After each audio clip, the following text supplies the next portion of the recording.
நல்லவர். ஆமென். கர்த்தருடைய பரிசுத்த நாமத்திற்கு மகிமை உண்டாகட்டும்.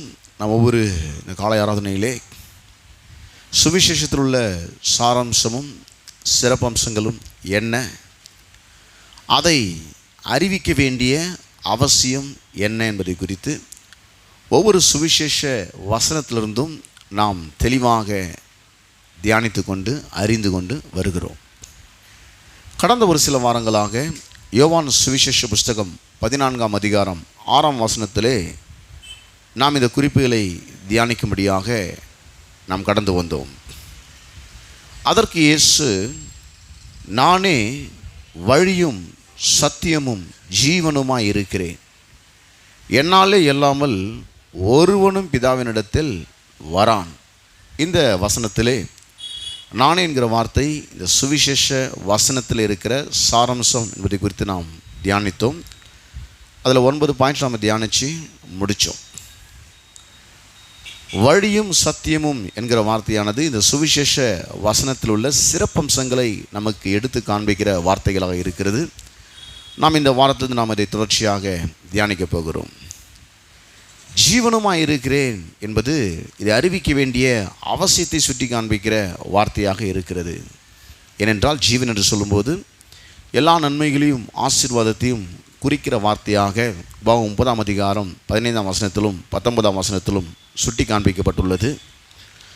ஒரு மனிதன் தேவனோடு நல்ல உறவு ஏற்படுத்தி கொண்டு தேவனிடத்திலிருந்து பெற்று இந்த பூமியிலே எல்லா நன்மைகளையும் எல்லா ஆசீர்வாதங்களையும் அனுபவிக்க வேண்டும் என்று தேவன் உலகத் தோற்றத்துக்கு முன்பதாகவே திட்டமிட்டு விழுந்து போன மனிதனை மீட்கும்படியாக தன்னுடைய குமாரனை பாவ நிவாரணமாக, பாவ விமோச்சனமாக, பாவத்தை போக்கும் கிருபாதார பலியாக கல்வாரி சிலுவையிலே 2000 ஆண்டுகளுக்கு முன்பதாக ஒப்பு கொடுத்து தேவாதி தேவன் ஆண்டவராகிய இயேசு கிறிஸ்து இந்த உலகத்திலே மனிதனாய் வந்து கல்வாரி சிலுவையிலே இரத்தம் சிந்தி மரித்து அடக்கம் பண்ணப்பட்டு 3ஆம் நாள் உயிரோடு கூட எழுந்திருக்கிறார். இந்த இயேசு கிறிஸ்துவை குறித்த நற்செய்தி தான் சுவிசேஷம் என்று அறிவிக்கப்பட்டு கொண்டு வருகிறது. அவருடைய மரணம், அடக்கம் பண்ணப்படுதல், உயிர்த்தெழுதல், இதை குறித்த செய்தி தான் சுவிசேஷம். ஆக இந்த சுவிசேஷத்தை கேட்கும்போது தேவனோடு நல்ல உறவு ஏற்படுகிறது. தொடர்ந்து சத்தியத்தை அறியும் போது தேவனோடு நல்ல ஐக்கியம் அவனுக்கு உண்டாகிறது. அதன் விளைவாக எல்லா நன்மைகளையும் எல்லா ஆசீர்வாதத்தையும் இந்த பூமியில் பெற்று அனுபவிப்பதோடு மட்டுமல்லாமல் இந்த பூமிக்குரிய வாழ்க்கையை முடிந்த பிறகு நித்திய வாழ்க்கையும் ஒவ்வொரு மனிதனும் பெற்றுக்கொள்கிறான். சுவிசேஷத்தை கேட்டு ஆண்டவராகிய இயேசு கிறிஸ்துவை சொந்த இரட்சகராக தேவனாக ஏற்றுக்கொள்வதன் மூலமாக. ஆகவே இது அவசியத்தை காண்பிக்கிறது. இந்த ஜீவன் என்கிற வார்த்தை, இந்த சுவிசேஷம் ஒவ்வொரு மனிதனுக்கும் அறிவிக்கப்பட வேண்டும் என்பதற்காக அது திருச்சபைக்கு ஒரு கட்டளையாக ஆண்டவராகிய இயேசு கிறிஸ்து கொடுத்திருக்கிறார். நீங்கள் உலகமெங்கும் போய் சர்வ சிருஷ்டிக்கும் சுவிசேஷத்தை பிரசங்கியுங்கள் என்று சொல்லி. அது மாத்திரமில்லாமல் ரட்சிக்கப்பட்ட ஒவ்வொரு தேவ பிள்ளைகள் மேல் விழுந்த அவள் அடைத்து தீர்க்க வேண்டிய ஒரு கடனாக இது இருக்கிறது. ஆகையால் யூதருக்கும் ஞானிகளுக்கும் கிரேக்கருக்கும் மற்ற அந்நியர்களுக்கும் நான் கடனாளியாக இருக்கிறேன். ஆகையால் ரோமாபுரியில் இருக்கிற உங்களுக்கும் என்னால் இயன்ற மட்டும் சுவிசேஷத்தை பிரசங்கித்து வருகிறேன். கிறிஸ்துவின் சுவிசேஷத்தை குறித்து நான் வெட்கப்படேன். முன்பு யூதரிலும் பின்பு கிரேக்கரிலும் விசுவாசிக்கிறவன் எவனோ அவனுக்கு ரட்சிப்பு உண்டாவதற்கு அது தேவ பலனாக இருக்கிறது. பார்த்திங்கன்னா இது ஒரு அடர்த்தி தீர்க்க வேண்டிய ஒரு கடன் என்று சொல்லுகிறார். இந்த சுவிசேஷம் பிரசங்கிக்கப்பட வேண்டிய ஒரு செய்தி என்றால் ரட்சிக்கப்படுவதற்கு அது தேவ பலனாக இருக்கிறது. இது ஒவ்வொரு ரட்சிக்கப்பட்ட தேவ பிள்ளைகள் மேல் விழுந்த ஒரு கடமையாக அது இருக்கிறது. சுவிசேஷத்தை அறிவிப்பது என் மேல் விழுந்த கடமையாக இருக்கிறது. அதை நான் செய்யாமல் போனால் எனக்கு ஐயோ, இது ரொம்ப இவ்வளோ விளக்கமாக, இவ்வளோ ஒரு கட்டளையாக, அடைத்து தீர்க்க வேண்டிய ஒரு கடனாக, செய்து முடிக்க வேண்டிய ஒரு கடமையாக ஏன் சொல்லப்படுதுன்னு சொல்லி பார்த்தீங்கன்னா, இது அவசியம். இந்த செய்தி அறிவிக்கப்பட வேண்டும். இல்லையென்றால் மக்கள் ஜீவனை இழந்து போவார்கள். இந்த பூமிக்கு ஆசீர்வாதத்தையும் நித்திய ஜீவனையும் இழந்து போவார்கள் என்பதை குறித்து இது சொல்லப்படுகிறது. ஆகவே இது குறித்து நாம் பேசும்போது இந்த வாரத்தில் பார்த்தீங்கன்னாக்கா இந்த வழியும் சத்தியமும் சத்தியம்ன்ற வார்த்தை பார்த்தீங்கன்னாக்கா இந்த சுவிசேஷ வசனத்தில் உள்ள சிறப்பம்சங்களை எடுத்து காண்பிக்கிற வார்த்தையாக இந்த வார்த்தைகள் இருக்கிறது. பைபிளில் பார்த்தீங்கன்னாக்கா ஃபஸ்ட்டு வழியை பற்றி நம்ம பேசுவோம். ஒரு இடத்துலேருந்து இன்னொரு இடத்துக்கு போவதற்காக மனிதன் பயன்படுத்துகிற சாலை அல்லது பாதை தான் நாம் வழி என்று சொல்லுகிறோம். நம்ம திடீர்னு இந்த இடத்துல வானத்தில் குதிச்சிட முடியாது, அல்லது பக்கத்து வீட்டிலேருந்து இந்த வீட்டில் எகிரி குதிக்க முடியாது. இங்கே வரணும்னா அதுக்கு ஒரு ரோடு இருக்குது, அதுக்கு ஒரு சாலை இருக்குது. அந்த வழியை பயன்படுத்தி தான் நாம் இங்கே வந்திருக்கிறோம். எந்த இடத்துக்கு போகிறதுனாலும் ஒரு வழி அங்கே இருக்குது, வழி இல்லாமல் எங்கேயுமே போக முடியாது. ஆக ஒரு இடத்துலேருந்து இன்னொரு இடத்திற்கு மனிதர்களோ அல்லது பொருட்களை ஏற்றிக்கொண்டு செல்வதற்கு வாகனங்களோ உபயோகப்படுத்துகிற சாலை அல்லது பாதை தான் நாம் வழி என்று சொல்லுகிறோம்.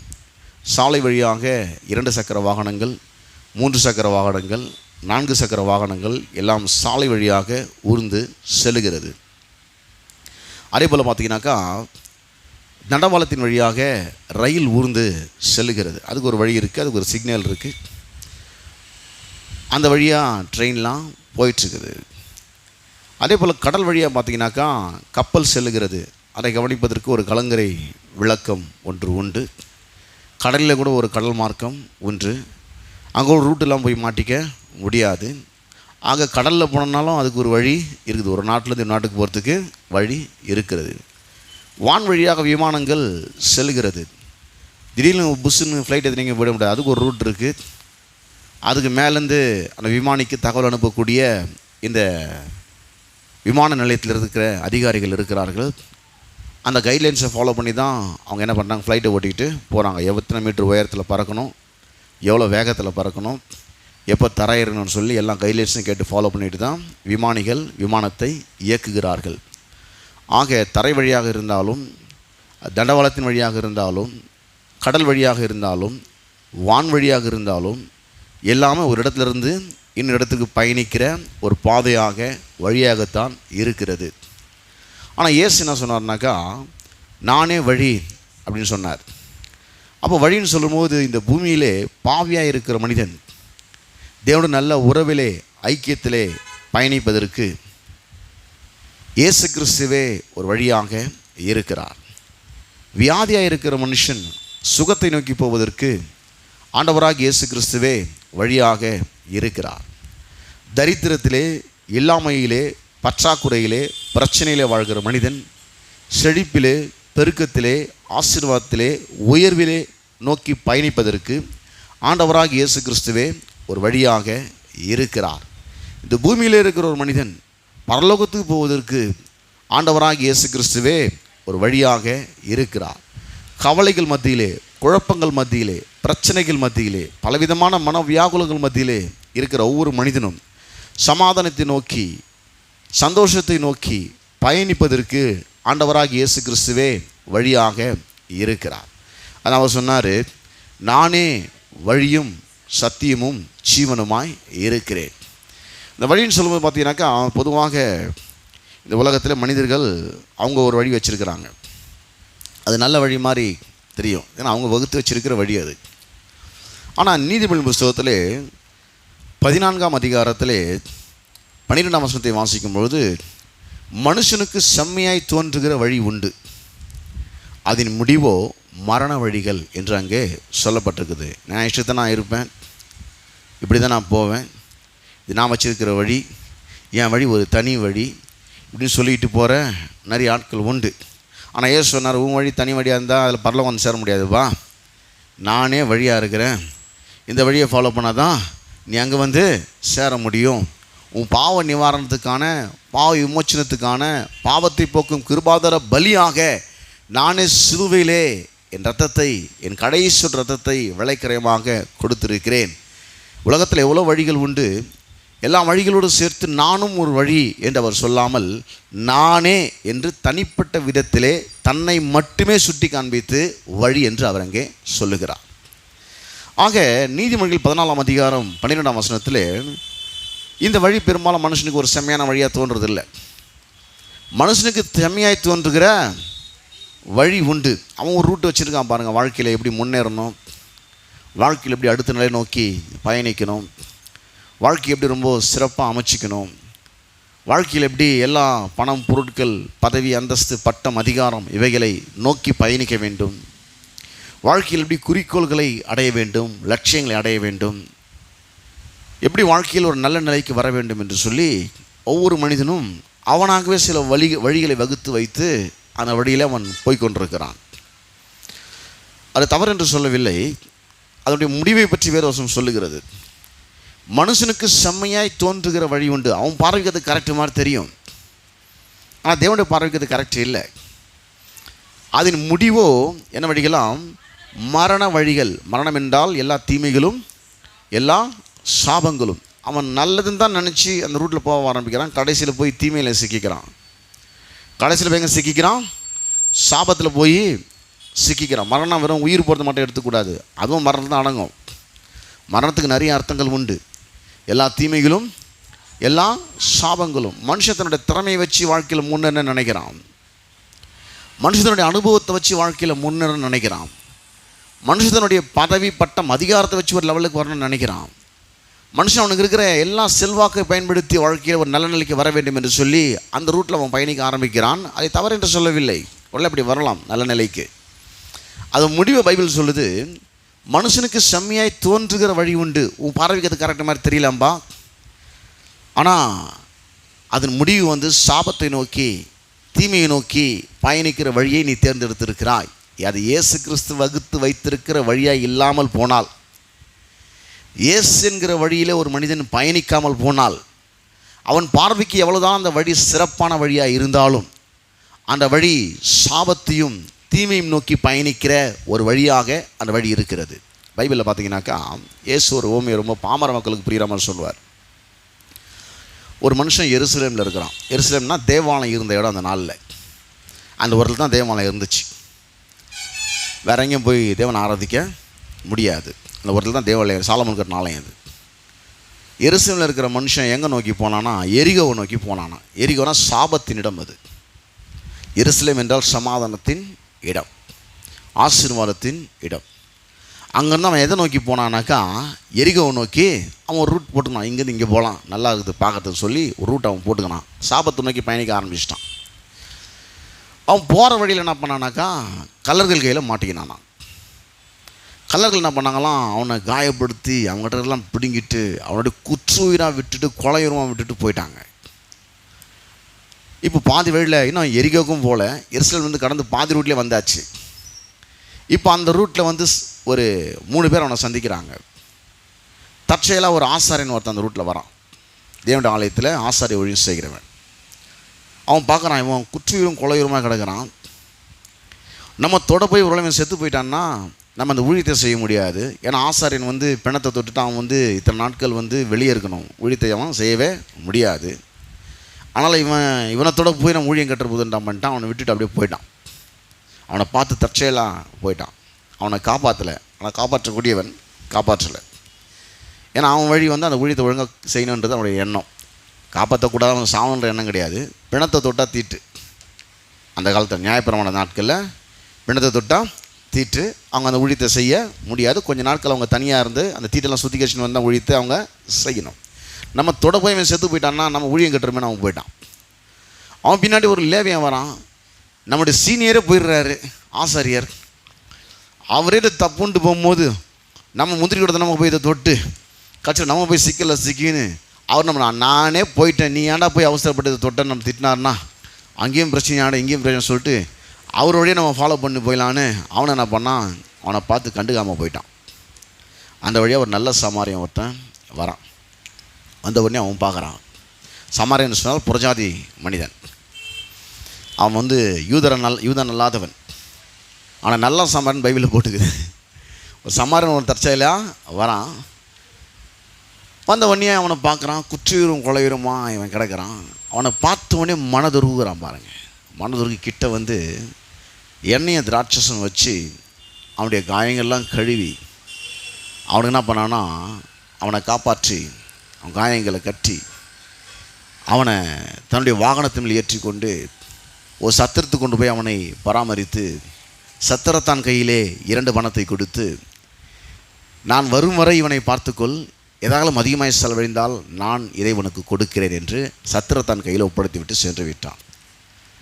இதை எதுக்காக சொன்னான்னா, ஒரு மனுஷன், ஒரு நியாய சாஸ்திரி, இதை வாசித்தா டைம் ரொம்ப எடுத்துனால நான் சுருக்கமாக அப்படியே உங்களுக்கு போயிடுறேன். ரொம்ப அவசரமாக டைம் எடுத்துரும். ஒரு நியாய சாஸ்திரி வருவனா போனால் இயேசு கிறிஸ்துவை இவள் கேள்வி கேட்டான். என்னன்னாக்கா, பைபிளில் இது பிரதான கட்டளை அப்படின்னு.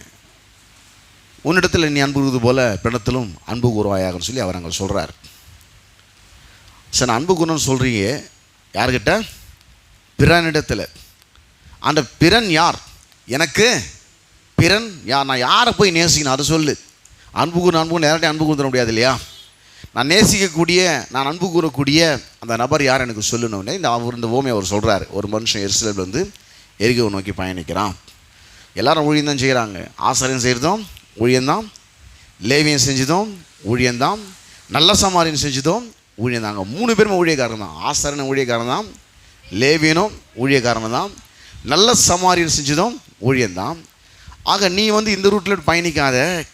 நீ இப்படி காயப்பட்ட மக்களுக்கு உதவி செய்து அவளை தேவனிடத்தில் கொண்டு வரக்கூடிய ஒரு வழியிலே நீ பயணிக்க ஆரம்பித்து விடு.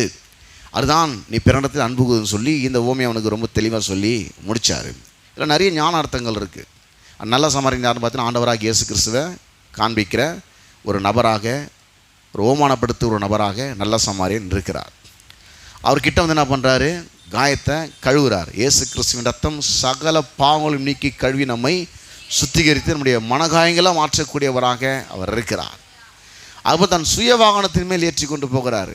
இன்னொருத்தனை டெபன் பண்ணி விட்டுல, அவரே உங்களை தாங்குகிறவராக, ஏந்துகிறவராக, சுமக்கிறவராக இருக்கிறார். சத்திரத்தான் கையில், சத்திரன்றது சபையை காண்பிக்குது. எல்லாம் கூடி வர தான் சத்திரம் அந்த காலத்தில். இப்போ ரட்சிக்கப்பட்ட மக்கள் கூடி வர இடம் எது? திருச்சபை. சத்தத்துக்கு கொண்டு வர சத்திரத்தான் கையில். அங்கே சத்திரத்தான் ஒருத்தர் இருக்கிறான், அவன் பாஸ்டர், அவனை குறிக்குது. அவன் கையில் 2 பணத்தை கொடுக்குறாரு. ஒரு பணம் பழைய ஏற்பாடு, இன்னொரு பணம் புதிய ஏற்பாடு. இதுக்கெல்லாம் ஒரு ஞான அர்த்தங்கள் இருக்குது. ஒரு பணம் பழைய ஏற்பாடு, இன்னொரு பணம் புதிய ஏற்பாடு. அந்த 2 பணமாகிய வேதாகமத்தை உன் கையில் கொடுக்குறேன். இதை வச்சு நீ அவனை போதிச்சு அவனை சரிபடுத்துரு. ஒரு வேளை வசனம் கேட்காத உருப்படாத ஒரு கேஸாக இருந்துச்சுன்னா, நீ அவனுக்கு உன்னோட சொந்த பணம் என்ன கொடுத்து கூட அவனை சரி பண்ணிவிடு, நான் உனக்கு கொடுத்துட்றேன்றார். வசனத்தை கேட்டால் திருந்தாமல் போன கேஸாக இருந்துச்சுன்னா, வசனம் கேட்டால் உருப்படாமல் சில கேஸுங்க இருக்குது. அப்படிப்பட்ட கேஸாக இருந்துச்சுன்னா, இதை வச்சு சரி பண்ண முடியும் எப்படிப்பட்ட மனுஷனும். அதுக்கு அது செட் ஆகாத கேஸாக இருந்துச்சுன்னா, நீ உன்னுடைய அன்பை நீ காட்டு. நான் என்ன பண்ணுறேன், அதிகமாக செலவழிஞ்சாலும் உனக்கு கொடுக்குறேன். இதுக்கு நிறைய ஞான அர்த்தங்கள் வச்சு ஒரு ஓமன்னு சொன்னால் அதில் நிறைய அர்த்தங்களை வச்சு பார்க்கறதுக்கு கதை மாதிரி தெரியும். அதில் நிறைய அர்த்தங்களை பொதிச்சு வச்சு பாமர் மக்களுக்கு புரிகிற மாதிரி அவங்க சத்தியத்தை அவர் சொல்கிறார்.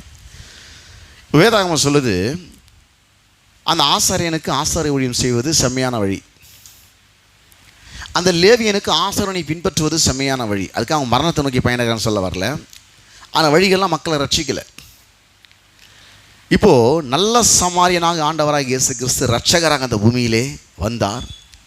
ஒவ்வொரு மனிதனுடைய பாவத்துக்கான நிவாரணத்தை சிலுவையிலே அவர் செய்து முடித்தார். ரத்தத்தை சிந்தி மரித்தார், அடக்கம் பண்ணப்பட்டார், 3ஆம் நாள் உயிரோடு கூட எழுந்தார். இப்போ பைபிள் சொல்லுது, நீதிமொழிகள் 14ஆம் அதிகாரம் 12ஆம் வசனத்திலே, மனுஷனுக்கு செம்மையாய் தோன்றுகிற வழி உண்டு. இவனுக்கு செம்மையாக ஒரு வழி தோணுச்சு, எரியோவுக்கு போனால் புழைச்சிக்கலாம். அட பாவி, நீ இருக்கிற இடமே ஒரு நல்ல இடம் தான். என்னது? எருசலேம். இது உன் பார்வைக்கு இப்போ நல்லதாக தெரியல, உனக்கு இப்போ அதுதான் நல்லதாக தெரியுது. எது? அதுதான் நல்லதாக தெரியுது. அங்கே போய் நீ ரத்த கரையா நீ அடிபட்டு உதப்பட்டு, ஆனால் கைவிட மாட்டார் கர்த்தர். ஒன்று குற்றுரிமா கலவரமாக கிடப்ப. சில இடத்துல பார்த்தீங்கன்னாக்கா நல்லதை விட்டுருவாங்க, கெட்டதை நோக்கி மக்கள் என்ன பண்ணுவாங்க? பயணிக்க ஆரம்பிப்பாங்க. சத்தியத்தை போதிக்கிற சபையை விட்டுருவாங்க. மற்ற இடங்களில் போயிட்டு வாழ்க்கையில் நூலாகி கடைசியில் இங்கே வரத்துக்கு மனசு இல்லாமல் அங்கேயே உட்காந்து கிடப்பாங்க. அவங்க இங்கே இருக்கிற இடமா எருசலேம். எருசலேமிலிருந்து சீயோனிலிருந்து வேதமும், எருசலேமிலிருந்து வசனமும் புறப்படும். சத்தியத்தை போதிக்கிற இடத்த விட்டுட்டு இவன் எங்கே போனான் தெரியுமா? சாபத்தை நோக்கி பயணித்தான். யோசா சபிச்சான் எரிகோவை. அந்த நாளில் அன்னிலேருந்து சாபம் நிறைஞ்ச ஒரு பட்டணமாகவே எரிகோ மாறி போச்சு. உன்னை சத்தியத்தை வளரக்கூடிய இடத்துல கர்த்தர் வச்சிருக்கிறாரு. நீ என்ன பண்ண? சாபத்தை நோக்கி நீ பயணிக்க ஆரம்பித்து விட்டாய். ஆனாலும் தேவனுடைய அன்பு உன்னை விடவில்லை. சரி, இப்போ அப்படியே சபிக்கப்பட்டு போயிடுன்னு கர்த்தர் என்ன பண்ணல? உன்னை விடலை. அன்பு உன்னை தேடி வருகிறது.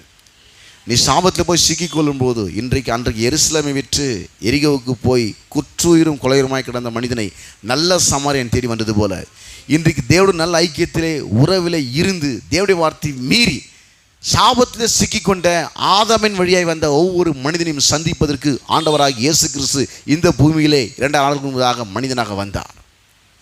ஒவ்வொரு மனிதனுடைய பாவ நிவாரணமாக தன் உயிரிய சிலுவையிலே கொடுத்தார். இன்றைக்கு ஒவ்வொரு மனிதனுக்கும் இந்த நற்செய்தி அறிவிக்கப்பட்டு கொண்டு வருகிறது. பொதுவாக பார்த்தீங்கன்னாக்கா ஒரு வழின்னு சொன்னால் அந்த வழியை அந்த வழி கொஞ்சம் நல்லா இருக்கணும். எப்படி இருக்கணும்? வழி கொஞ்சம் நல்லா இருக்கணும். இப்போ ரோடு போனால் ரோட்டில் நிறைய அங்கங்கே குப்பையும் குளமாக கலந்தாக்க என்ன பண்ணுவாங்க? காலையில் துப்புரவு பணியாரெலாம் இந்த சாலையில் இருக்கிற குப்பைகள் என்ன பண்ணுவாங்க? கிளியர் பண்ணி அந்த சாலையை சரியாகிடுவாங்க. ஆனால் அங்கே மக்கள் நடந்து போகிறாங்க, வாகனங்கள் போகுது, சாலை ஓரமாக குப்பைகள் இருக்கக்கூடாது சொல்லி பீச்சிங் போர்டெல்லாம் போட்டு என்ன பண்ணுவாங்க? அந்த சாலையை சுத்தம் பண்ணுவாங்க. எல்லா சாலையுமே. ஏன்னா அங்கே சாலைகளில் வண்டிக்கு போகுது. எல்லா இடத்துலையும் நகராட்சியில் அதுக்குரிய ஆட்கள் இருப்பாங்க, மாநகராட்சியில் அதுக்குரிய ஆட்கள் இருப்பாங்க, ஊராட்சியில் அதுக்குரிய ஆட்கள் இருப்பாங்க, ஒவ்வொரு இடத்துலையும் அதுக்குரிய துப்புரவு பணியாளர்கள், தூய்மை காவலர்கள் அந்த வேலை என்ன பண்ணுறாங்க? செய்கிறாங்க. அதே போல் ட்ரெயின் அப்படி எடுத்தினா கூட அங்கே ஒருத்தர் இருக்கிறார். ஒவ்வொரு ட்ராக்கையும் நெட்டெல்லாம் கரெக்டாக இருக்குதா, ட்ரெயின் தடதடான்னு ஓடுது, நெட்டுக்கிட்ட ஏதாவது லூஸ் ஆகி போச்சா, கரெக்டாக இருக்கான்னு சொல்லி என்ன பண்ணுறாரு? அதை சரி பண்ணி அந்த ட்ராக் கரெக்டாக தான் இருக்குதா, அதிர்வில் நெட்டுக்கிட்டு போல்ட்டுக்கிட்டு கிண்டி போச்சா, அடுத்த ட்ரெயின் வரும்போது இதனா தண்டவாளம் உடைக்கிறதுக்கு வாய்ப்பு எதனா உண்டான்னு சொல்லி ஒரு ஸ்டேஷன் வரைக்கும் ஒருத்தரை போட்டிருக்கிறாங்க. ஒரு 4-5 பேர் டீம். அவங்க காலையில் எழுந்து என்ன பண்ணுவாங்க? ஸ்பேனர் நெட்டெல்லாம் எடுத்துகிட்டு போயிட்டு ஒவ்வொரு அந்த ஜாயிண்ட்லேயே போய்ட்டு அதை என்ன பண்ணுவாங்க? சரி பண்ணி பார்ப்பாங்க. இப்போது ஒவ்வொரு ரூட்டையும் கிளியர் பண்ணுறதுக்கு ஒரு ஆட்களை கடவுள் வச்சுருக்கிறார். சங்கீதம் புஸ்தகத்தில் 119ஆம் சங்கீதத்தில் 9ஆம் வசனம் இப்படி சொல்லுது. என்னன்னாக்கா, வாலிபன் தன் வழி எதினால் சுத்தம் பண்ணுவான். சாலையில் இருக்கிற குப்பைகளை தூய்மை பணியாளர்கள் சுத்தம் பண்ணுறாங்க. தண்டவாளத்தில் இருக்கிற அந்த பிரச்சனைகளை ரயில்வே ஊழியர்கள் சுத்தம் பண்ணுறாங்க. அந்த ட்ரெயின் ஒழுங்காக போகணுன்றதுக்காக, இங்கே மக்கள் ஒழுங்காக பயணிக்கணுன்றதுக்காக. இப்போ ஒரு மனுஷன் வாலிப பருவத்தை அடையலாம். நிறைய சவால்களை சந்திக்கக்கூடிய ஒரு பருவம் அது. ஓடுற பாம்பை மிதிக்கிற வயசுன்னு சொல்லுவாங்க. அப்படியேப்பட்ட வயசு. ரொம்ப தைரியம், துணிகரம் அதிகமாக இருக்கும், தைரியம் கொஞ்சம் ஜாஸ்தியாக இருக்கும். கொஞ்சம் தைரியமும் துணிச்சலும் அழகும் கொள்ளை கொண்டு ஆடுகிற ஒரு பருவமாக இந்த வாலிப பருவம் இருக்கும். இந்த வாலிபர்கள் என்ன பண்ணோன்னாக்கா, அவங்க ரூட்டை கொஞ்சம் கிளியர் பண்ண பைபிள் சொல்லுது. எப்படி சாலையில் பயணிக்கிறதுக்கு துப்புரவு பணியாளர்கள் சாலைகளை சுத்தம் பண்ணுகிறார்களோ, எப்படி தண்டவாளத்தில் ட்ரெயின் போகிறதுக்கு ரயில்வே ஊழியர்கள் தண்டவாளத்தை சுத்தப்படுத்துகிறார்களோ, அதே போல் இந்த வாலிபன் தன் வழி அவன் ஒரு ரூட்டை வச்சுருக்கிறான். வாலிபன், நான் இப்படி தான் இருப்பேன், பெற்றவங்க பேச நான் கேட்க முடியாது, என் விஷயத்தை நான் முடிவு எடுப்பேன், போ நீ நான் சொல்கிறது நான் அதுக்கு முன்னாடி அதெல்லாம் சொல்ல மாட்டான் பாருங்க. அவன் அது முன்னாடி அதெல்லாம் சொல்லவும் மாட்டான். இப்போ வாலிப வயசானே அவனுக்கு ஒரு எண்ணம் வந்துடும். அவனுக்கு வந்திருக்கிற முதல் எண்ணம் என்ன தெரியுமா? எங்கள் அப்பாவுக்கு ஒன்றுமே தெரியாதுன்னுமா, எங்கள் அம்மாவுக்கு ஒன்றுமே தெரியாது. அவன் மைண்ட் அப்படி செட் ஆகிடும் பாருங்க. இது நல்லதுன்னு நீ சொல்லிட்டுனா நீ தான் அவனுக்கு முதல் எதிரியாக மாறிடுவேன். நீ சொல்லி பாரு அவங்ககிட்ட போயிட்டு, டே அது தப்புடான்னு சொல்லி பாரான். யாருமே அவனுக்கு எதிரி கிடையாது, சொன்னவன் தான் அவனுக்கு எதிரியாக மாறிடுவான். நீ தான் முதல் எதிரியாக அவனுக்கு மாறிடுவேன். அவன் பார்வைக்கு அவன் பண்ணுறது தான் கரெக்டுன்னு பண்ணிட்டு இருப்பான். ஏன்னா அந்த பருவம் அப்படியேப்பட்ட பருவம். அதுதான் ஆண்டவர் சொன்னார், சின்ன குழந்தையில் நினச்சிட போகிறப்பா, வயசான காலத்தில் நினச்சி பிரயோஜனம் இல்லை, உன் வாலிப பிராயத்தில் உன் சிருஷ்டிகரை நினைனார். எங்கே நினைக்கணுமா? வாலிப பிராயத்தில் யாரை நினை? சிருஷ்டிகரை நினை. அவரை மைண்டில் வச்சு நீ திங்க் பண்ணி தியானிக்க ஆரம்பியும் ரூட்டு கரெக்டாக போயின்னு இருக்கும். நீ கண்டதை நினச்சிட போகிற, அவரை நினச்சிரு அப்படின்னு சொல்லிட்டு இப்போ இந்த வசனம் சொல்லுது சங்கீதம் 119:9. ஏன்னா வழின்றதை சொல்ல வரேன். வாலிபன் தன் வழியை எதினால் சுத்தம் பண்ணுவான். இப்போ நான் சுத்தம் பண்ணிட்டு வந்திருக்கிறேன். என்னது? நல்லா சோப்பை போட்டு குளிச்சுட்டு என்னை சுத்தம் பண்ணிட்டு வந்திருக்கிறேன். என்ன பண்ணியிருக்கிறேன்? நேற்று போட்ட சோப்பு குளிச்சுட்டு இப்படியே வர முடியுமா என்னால்? காலையிலேருந்து குளிச்சுட்டு தான் நான் வர முடியும். அப்போ துணியை சுத்தம் பண்ணியிருக்கிறாங்க. எப்படி? அவங்க ஏரியலில் போட்டு ஊற வச்சு அது கூட என்னென்ன போடுறாங்க வாசனை வர்றதுக்காக, அதெல்லாம் போட்டு ஊற வச்சு துவைச்சி எடுத்து அதை என்ன பண்ணுறாங்க? சுத்தம் பண்ணி வச்சுருக்கிறாங்க. நான் போட்டுருக்கிற துணியை சுத்தம் பண்ணி வச்சுருக்கிறாங்க. நான் என்ன சுத்தம் பண்ணி வர வேண்டியதாக ஆகிப்போகுது.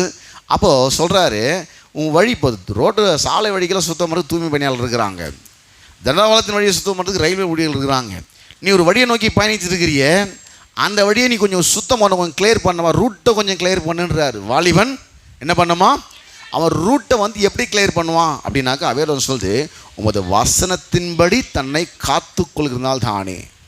எதை அது பெற்றவங்க சொல்கிறாங்களோ மற்றவங்க சொல்கிறானா நண்பர் சொல்கிறானோ, வசனப்படி இருக்கா பார். எதை வச்சுட்டு அது முடிவெடுக்கணும்? இவன் சொல்கிற ஆலோசனை வேத வசனத்தோடு பொருந்துதான் பொருந்தலையா? அது நண்பனாக இருக்கட்டும், அது பெற்றவங்களாக இருக்கட்டும், அது சொந்த பந்தமாக இருக்கட்டும், அது யாரானா இருக்கட்டும், அவங்க சொல்கிற வார்த்தை வேத வசனத்தோடு பொருந்துகிறதா பொருந்துவில்லையா? பொருந்துச்சுன்னா எடுத்துக்கோ, பொருந்தெல்லாம் தூக்கி எரிஞ்சிட எப்படிப்பட்ட நபராக இருந்தாலும். அதுதான் ஒரு ரூட்டை காத்துக்குதுன்னா கரெக்டான வழி. அதுதான் ஒரு ரூட்டை, ஒரு பாதையை காத்துக்கொள்வதற்கான சரியான வழி.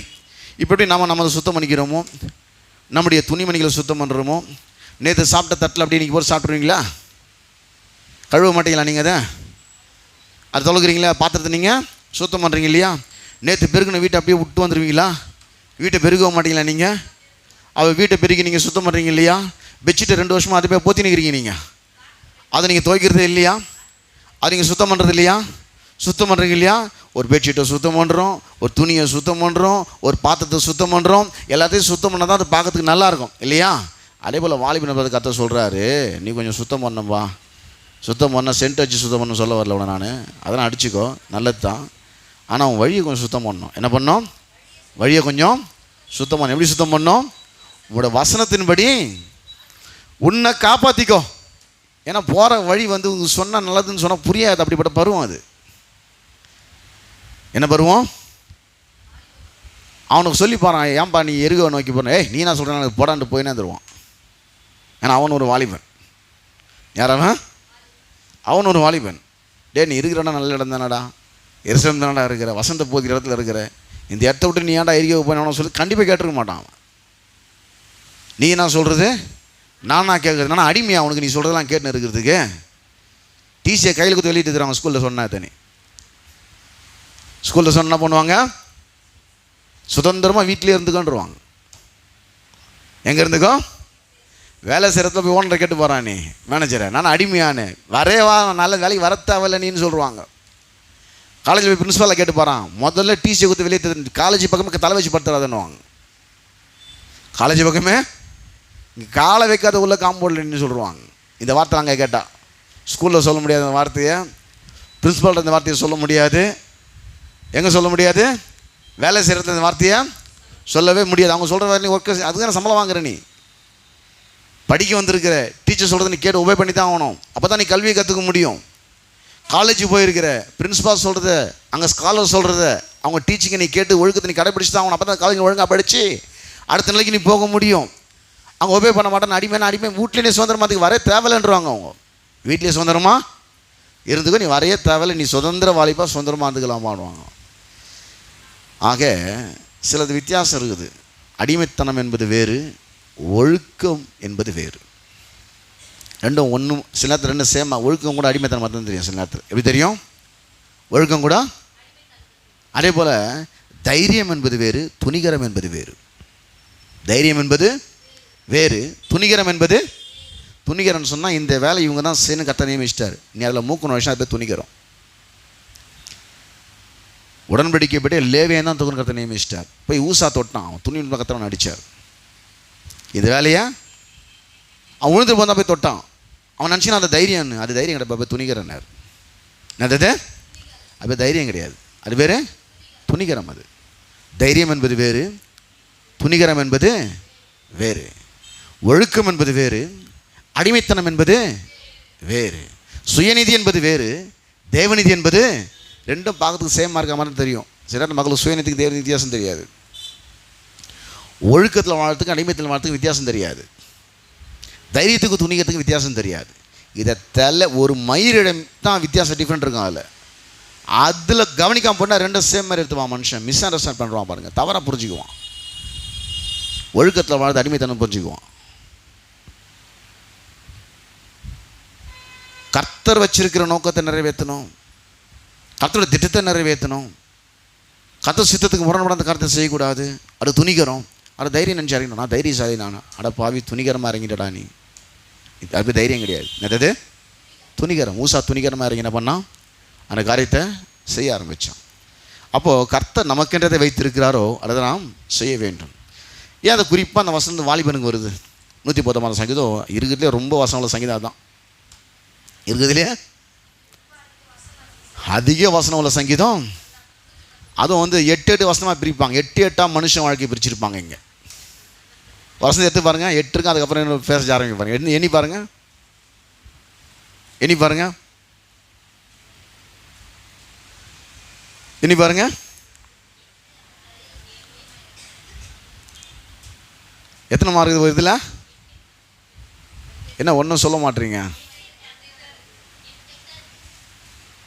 அதில் எந்த 8 நீ இப்போ இருக்கிற நினச்சிக்கோ. இப்போ நீ 2 இருக்கிற வாலிப பருவத்தில் வரும்போது 8 மனுஷன் வாழ்க்கை பிரித்து அங்கே எழுதியிருக்கிறாங்க. இதெல்லாம் பற்றி தான் அவங்க பாட்டு எழுதுறானுங்க. இங்கே வந்து 8 நினச்சிக்காதீங்க. இதயம் ஒரு கோயில், அதில் உதயம் ஒரு படலாம். மனுஷன் தேவனுடைய ஆலயன்றதை புரிஞ்சுன்னு கண்ணதாசன் எழுதினார். அதை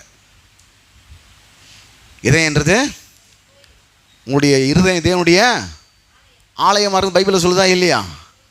அதில் உதயம் ஒரு பாடல்னா அதுலேருந்து ஆராதிக்கணும்னு சொல்கிறார் அவர். அது அப்படி சொன்னால் அவனுக்கு விளங்காத சினிமா பாட்டாக எழுதுறார் அவர். இறைவன் மனிதனாக பிறக்க வேண்டும், அவன் காதலித்து வேதனை அடைய வேண்டும், பிரிவென்னும் படைகளிலே மூழ்க வேண்டும். என்னது அது? இயேசு கிறிஸ்து மனுஷன் அந்த பூமியில் வந்தார், மனுஷனை நேசித்து சிலுவையில் வேதனை அனுபவிச்சார். தேவனுக்கு அவருக்குள்ள உறவு பிரிஞ்சு தேவனே என்னை கைவிட்டு. இதெல்லாம் வந்து பைபிள்லேருந்து படித்து அந்த காலத்தில் கண்ணதாசன் வந்து அப்படி சூசன் சொன்னவனு விளங்காது, இப்படியெல்லாம் எழுதலாம்னு சொல்லிட்டு எழுதினார் ஃபுல்லாக. இதயவேனை தூங்கும்போது பாட முடியுமா அப்படின்னாக்கா ஆவியில் அவன் சரியில்லைனா அவனால் ஆராதிக்க முடியாதுன்னு அர்த்தம். 2 கண்கள் 2 காட்சி காண முடியுமா? எது 2 கண்ணு? ஒரு கண்ணு சென்ஸ் நாலேஜ், இன்னொரு கண்ணு ரெவலேஷன் நாலேஜ். ஒரு கண்ணு சென்ஸ் நாலேஜ், இன்னொரு கண்ணு ரெவலேஷன் நாலேஜ். இது ஒரு கண்ணு, அது ஒரு கண்ணு. இறைவனை தூங்கும் போது பாட முடியுமா? 2 கண்கள் 2 காட்சி காண முடியுமா? இந்த பாட்டெல்லாம் எங்கேருந்து எழுதினாங்க? பைபிள்லேருந்து எடுத்து படித்து அந்த காலத்தில் எழுதினார் அவர். நிறைய புலவர்கள்லாம் பார்த்தீங்கன்னா பெரும்பாலும் பைபிள்லேருந்து எடுத்து படித்து எழுதியிருப்பாங்க. நம்ம நினைக்கிறோம் அது சினிமா பாட்டுன்னு. நிறைய சினிமா பாட்டில் சில தப்பான விஷயங்களுக்கு அதை எடுத்துக்க வேணாம். சரி, நல்ல விஷயத்தை நான் கோட் பண்ணி காட்டுறேன்.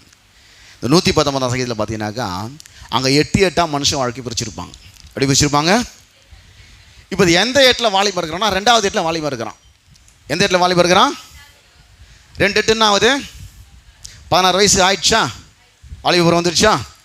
16 வயசில் வாலிபருவம் வந்துடுச்சா? 3 8 அதுக்குள்ள ஒரு வேலைக்கு போய் செட்டில் ஆகிடணுமா? 4 8 அதுக்குள்ள கல்யாணம் ஆகிடணும். அப்படி தானே? இப்போ 2வது என்ன வந்துச்சு? வாலிபனை பற்றி வசனங்க வந்துடுச்சு. என்ன வருது? 2வது ஸ்டார்ட். 2வது ஃபஸ்ட்டு வசனம் தான் வருது. என்ன வருது? வாசிங்க. வாலிபன் தன் வழியை எதினால் சுத்தம் பண்ணுவான். எப்பா நீ முதல் 8 கடந்துட்டப்பா. அப்போ நீ வந்து பேதை பருவத்தில் இருந்த, குழந்தை பருவத்தில் இருந்த, எங்கள் அம்மா அப்பா தான் எல்லான்னு சொல்லி நின்ற. இப்போ எங்கள் அம்மா அப்பாவுக்கு எதுவுமே தெரியாதுன்னு சொல்ல ஆரம்பிச்சிட்டேன். அவங்களுக்கு என்னங்க தெரியும்? அவங்களுக்கு உனக்கு கல்யாணம் ஒரு குழந்தை பிறகு தான் அவங்க அருமை தெரியும். உனக்கு இப்போ தெரியாது. உனக்கு கல்யாணம் ஒரு குழந்தை பிறகுல்ல, அப்போ தான் அவங்க அருமை உனக்கு தெரியும். ஐயோ அப்படின்னு அப்போ தெரியாது. வாலிபேஸில் பெற்றவங்களோட பிள்ளைங்களுக்கு தெரியவே தெரியாது. சரி, உனக்கு இந்த அருமை தன்னோட பரவாயில்லப்பா. அது பெற்றவங்க சொல்கிறாங்களோ, இல்லை நண்பர்கள் சொல்கிறாங்களோ, இல்லை மற்றவங்க சொல்கிறாங்களோ, நீ ஒன்றே வச்சு ஒரு ரூட்டை காத்துக்கோ. அவன் எந்த கோர்ஸ் எடுத்து படிக்கணுமோ அந்த கோர்ஸ் எடுத்து படிக்கான், வேறு கோர்ஸ் எடுத்து படிச்சிடுவான். கடைசியில் அவனுக்கு படித்து முடிச்ச கோர்ஸில் வேலைக்கு போகிறவங்க இன்ட்ரெஸ்ட் இருக்காது, வேறு ஃபீல்டில் போய் சேர்ந்துட்டு இருப்பான். அவன் படித்த ஃபீல்டில் வேலை செய்ய மாட்டான், படிக்காத ஃபீல்டில் போய்ட்டு அவன் வேலை செஞ்சுட்டு இருப்பான். அதுக்கப்புறம் புத்தி வரும், ஐயோ இந்த கோர்ஸ் எடுத்தே படிச்சிருக்கலாமே, நம்ம இந்த கோர்ஸ் எடுத்தே படிச்சிருந்தா நான் நல்லா ஷைன் பண்ணி லைஃப்பில் மேலே நம்ம இன்ட்ரெஸ்ட் வந்து இந்த ஃபோர்ஸில் இருக்குது, நம்ம என்ன பண்ணிட்டோம், இந்த கோர்ஸ் எடுத்து படிச்சிட்டோம். இன்ஜினியரிங் கோர்ஸில் இன்ட்ரெஸ்ட் இருக்கும், அவன் டிகிரி படிச்சிருக்கணும்.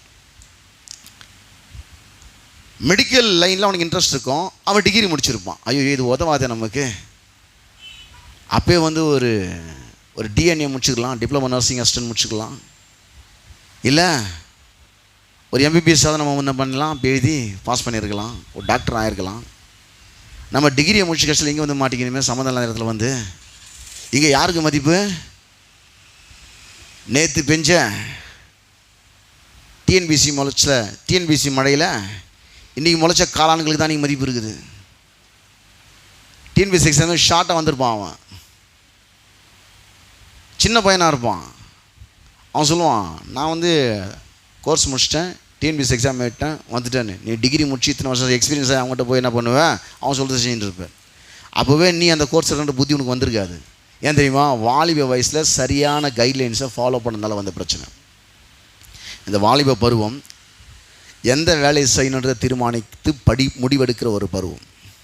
இந்த வாலிப பருவம் எப்படிப்பட்ட வாழ்க்கை அமைத்து கொள்ள வேண்டும் என்று வாழ்க்கை துணையை தீர்மானிக்கிற ஒரு பருவம் அது. இந்த வாலிப பருவத்தில் பார்த்தீங்கன்னா கொஞ்சம் அவங்களுக்கு எல்லாமே துடிப்பெல்லாம் கொஞ்சம் ஜாஸ்தி இருக்கும், கொஞ்சம் ஆலோசனைகள் கொஞ்சம் குறைவாக இருக்கும். தேவ ஆலோசனை கேட்டால் அவங்களுக்கு கொஞ்சம் விளங்காது, புரியாது. அதனால் 2வது ஏட்டில் சொல்கிறார். இப்போது என்ன சொல்கிறாருன்னா, வாலிபன் தன் வழியை எதினால் சுத்தம் பண்ணுவான். வாலிபன் தன் வழியை என்ன பண்ணுவான்? வழியை கொஞ்சம் சுத்தம் பண்ண. நீ வழியை, நீ போகிற வழி என்ன பண்ணணும்? சுத்தம் பண்ணணும். எப்படி சுத்தம் பண்ணுறது? நீ போகிற வழி தப்பான வழியாக இருந்துடக்கூடாது. அந்த வழி வந்து தப்பா ரைட்டான்றதை வேத வசனத்தை வச்சு சுத்தம் பண்ணு. என்ன பண்ணு? நீ உன்னை காப்பாற்றிக்கிற வழியை பாரு, மற்றவனை காப்பாற்றுறே இல்லையோ அது அப்புறம். இப்போ நீ உன்னை காப்பாற்றிக்கிற நிலையில் நீ இருக்கிற. ஏன்னா தவறான சிந்தனைகள் வந்து உன்னை புரட்டி எடுக்கும். தவறான நண்பர்கள் உன் வாழ்க்கையில் உன்னை சந்திப்பார்கள்.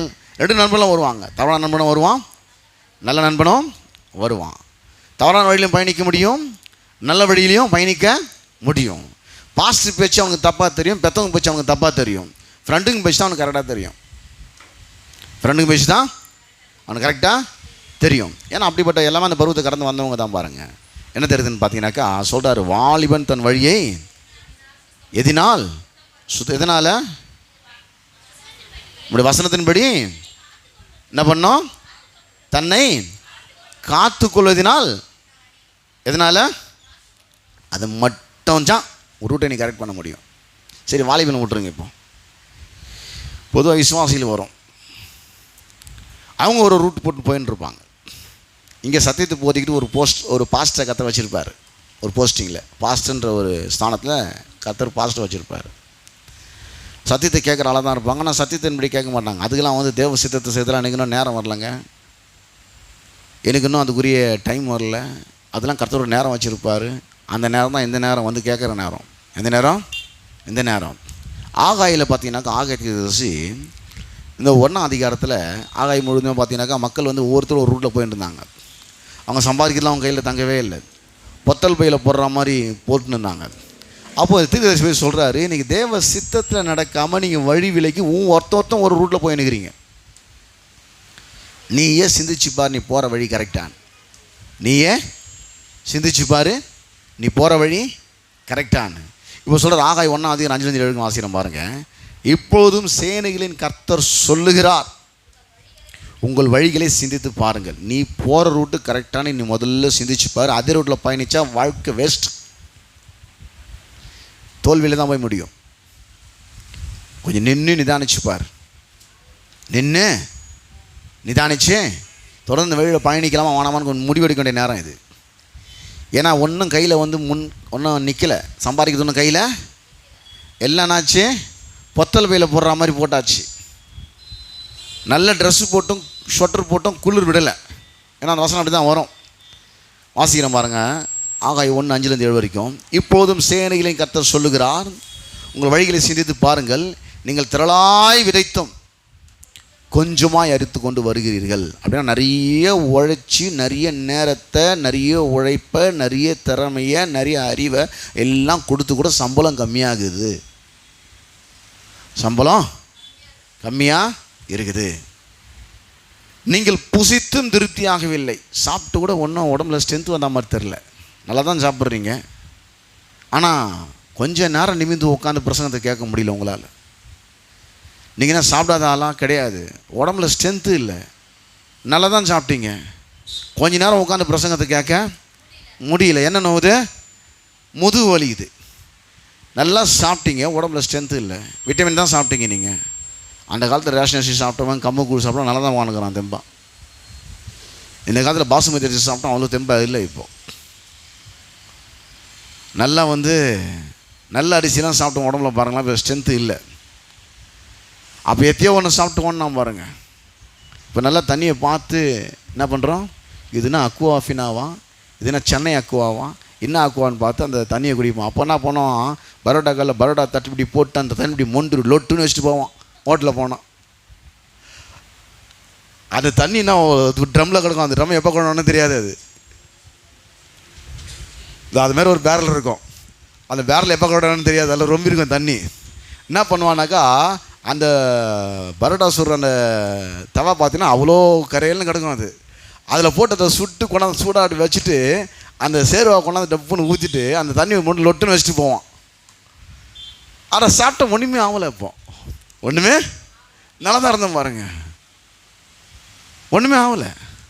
ஆனால் இப்போ மனுஷன் பார்த்து பார்த்து சாப்பிட்றான். இது இன்னும் ஆயிலில் செய்கிறாங்க, இது எஸ்விஎஸ் ஆயிலில் தான் செய்கிறானா, இல்லை பாம் ஆயிலில் செய்கிறானா, இல்லை எந்த ஆயிலில் தான் இதை அவன் செஞ்சிட்ருக்கிறான். இது என்ன தண்ணி, இது மினரல் வாட்டர் தானா, இது சாதா வாட்டர் தானா, இப்போ தான் எல்லாம் வருது அவனுக்கு. அப்போ அந்த தண்ணியை குடிச்சுனுக்கு ஒன்றும் வரல, அந்த பரோட்டா சாப்பிட்டுனுக்கு ஒன்றும் வரல. இப்போ பார்த்து பார்த்து சாப்பிட்றான் பார்த்தீங்களா, இப்போ தான் அவனுக்கு எல்லாமே வருது. அப்போ இங்கே சொல்கிறார், என்ன சொல்கிறாருனாக்கா, நீங்கள் என்ன பண்ணுறீங்க, புசித்தும் திருப்தியாகவில்லை, ஒன்றும் ஸ்ட்ரென்த்து வரல, நீங்கள் குடித்தும் பரிபூர்ணம் அடையவில்லை. நல்ல தண்ணி தான் குடிக்கிறேன், என்ன இல்லை இப்போ உடம்புல சத்து இல்லை. நீங்கள் வஸ்திரம் உடுத்தியும் ஒருவனுக்கும் குளிர் விடவில்லை. நல்ல ஷொட்டர் போட்டோட குளிருது, ஏன்னா உடம்புல ரத்தம் கம்மியாகுது. என்ன கம்மியாகுது, ரத்தம் கம்மியாக தான் குளிர் எடுக்கும். ஷொட்டர் போட்டு பிரோஜனம் இல்லை, ரத்தத்தை இன்க்ரீஸ் பண்ணுற வழியை பார்க்கணும். இன்னொரு ஷொட்டர் நல்லதாக வாங்கிக்கலாம்னு சொல்லக்கூடாது, பிளட்டு அதிகமாகிறதுக்கு என்ன வழி அதை பார்க்கணும். அப்போ நீ ஷொட்டர் போடலோட குளிராது உனக்கு. ஏன் தெரியுமா, உடம்புல ரத்தம் கம்மியாக தான் கண்டிப்பாக குளிரும்.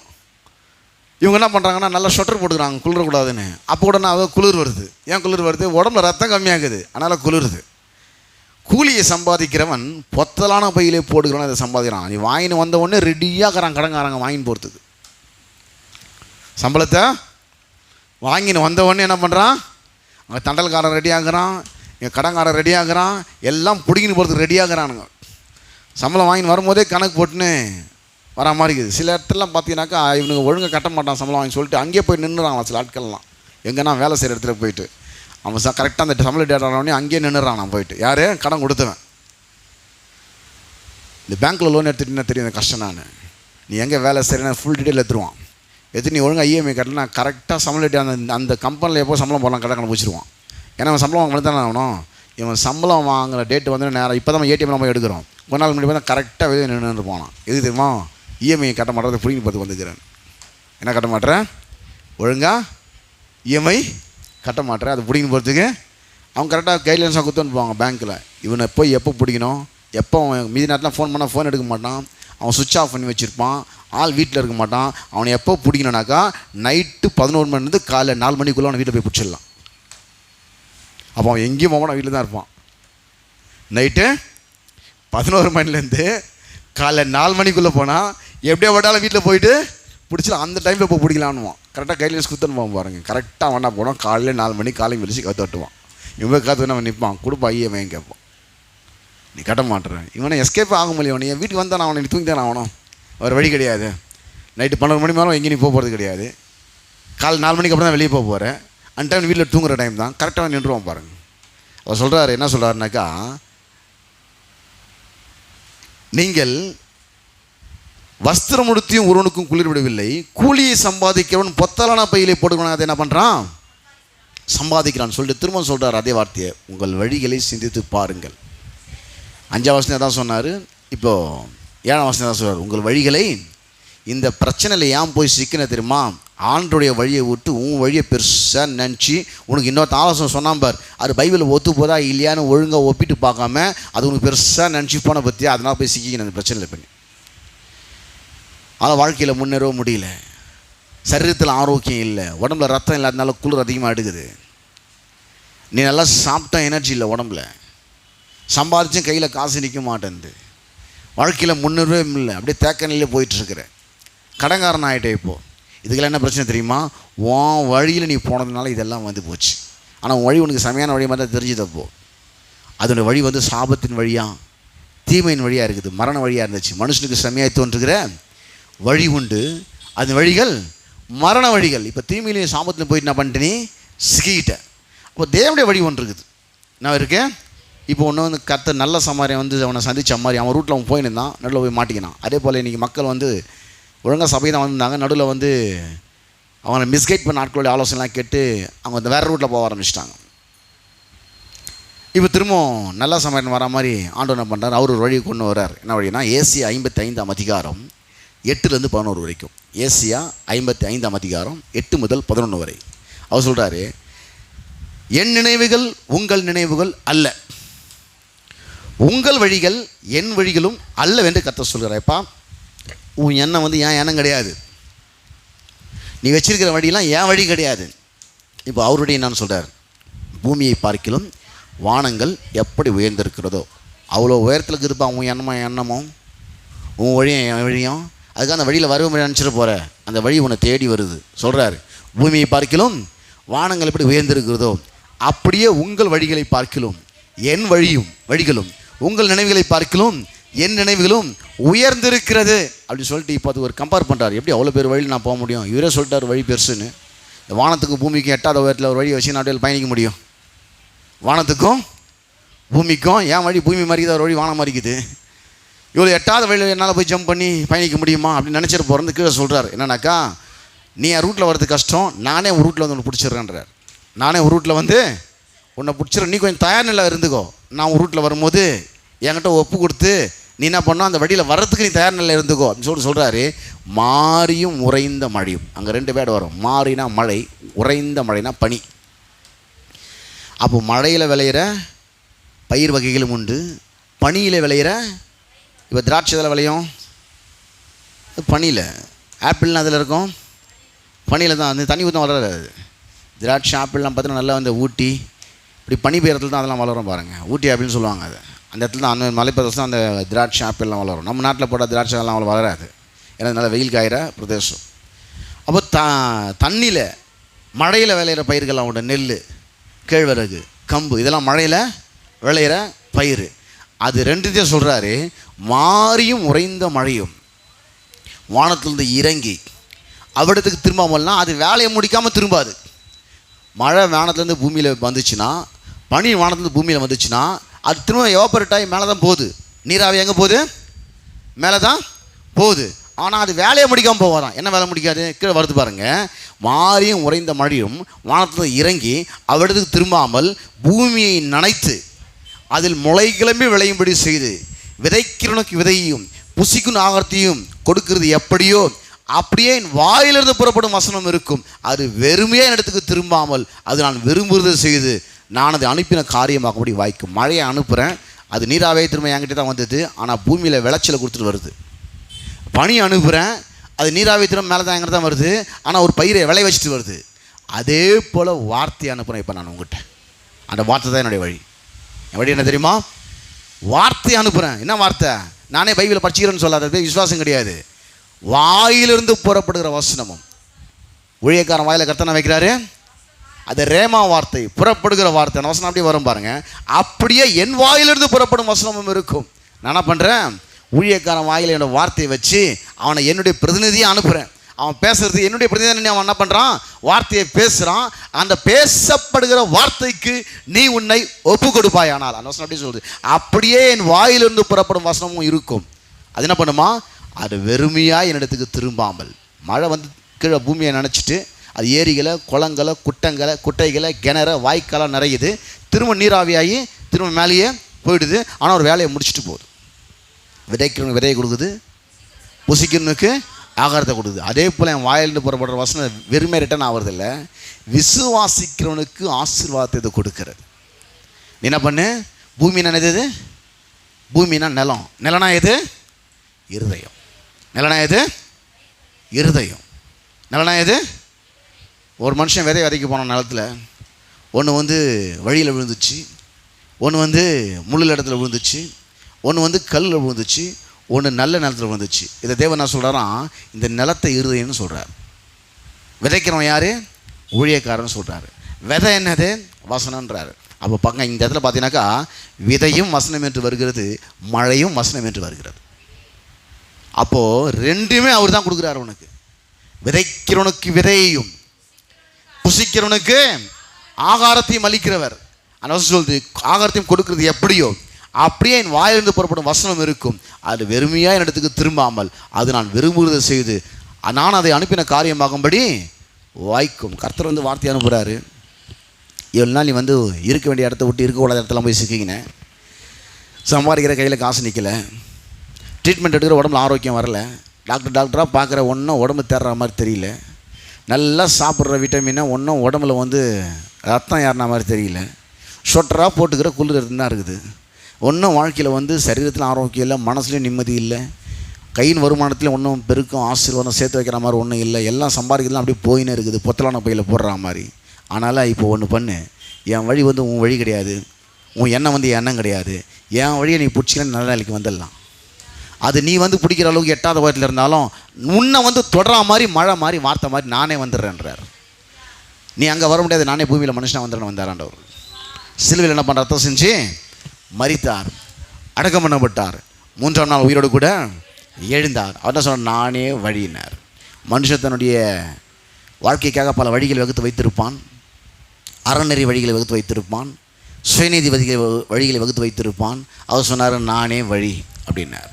இப்போ சொல்கிறாரு வசனம் இருக்கும். இந்த வசனம் என்ன பண்ண தெரியுமா? இன்னொரு வசனத்தை வாசிப்பு நேரம் இல்லை, நான் அடுத்த வாரத்தில் அதை விளக்குறேன் பாருங்கள். ஏசியா 48 17-19 வரைக்கும். இங்கேயும் பார்த்தீங்கன்னாக்கா வாசிக்கிறேன். முதல்ல நான் நடக்க வேண்டிய வழின்னு ஒரு வழி இருக்குது. நான் வழி, நான் நடக்க வேண்டிய வழி அப்படின்னு ஒரு வழி இருக்குது. அந்த வழியில் நான் போனால் தான் கர்த்தருடைய ஆசீர்வாதத்தை நான் சுதந்திரிக்க முடியும், தேவ திட்டத்தை நிறைவேற்றுவேன். நானாக போட்டுக்கின வழியில் போகக்கூடாது, எனக்கு மற்றவங்க காட்டுற வழியில் போகக்கூடாது. அதெல்லாம் செம்மையாக தோன்றலாம், அது என் வழி கிடையாதுன்றார் ஆண்டவர். உன் வழி என் வழி கிடையாதுப்பா, உன் எண்ணம் என் எண்ணம் கிடையாதுப்பா. அதனால் என் எண்ணம் வேறு, உன் எண்ணம் வேறு, உன் வழி வேறு, என் வழி வேறு.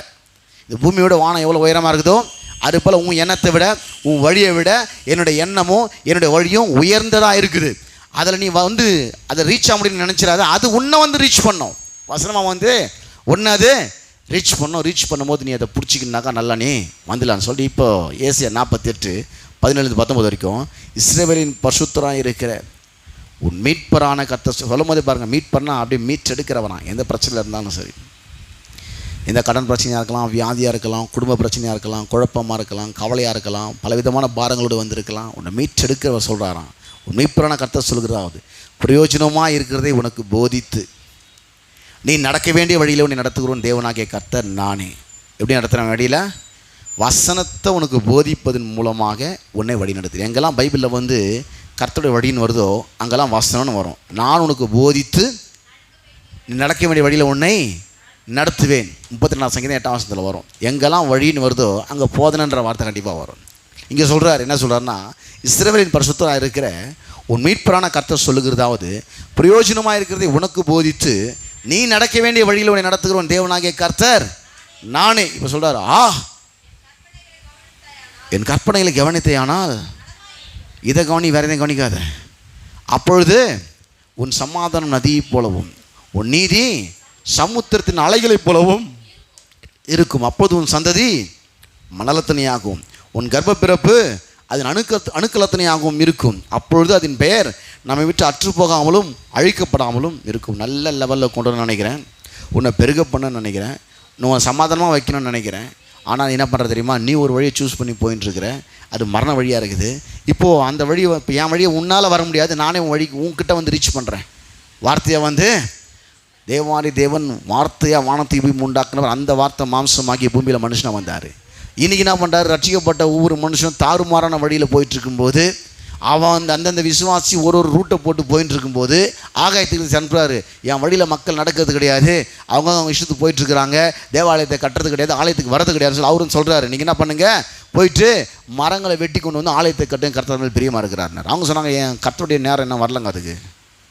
இல்லை நீ போய் மரங்களை வெட்டின்னு வந்து ஆலயத்தை கட்டுங்க. நான் அது மேலே ஆகாயத்திற்கு புதுசு ஃபுல்லாக வாசனை அப்படி தான் வரும், ஏன்னா அதுலேருந்து ஒரு வாசனை தான் வாசித்தோம்.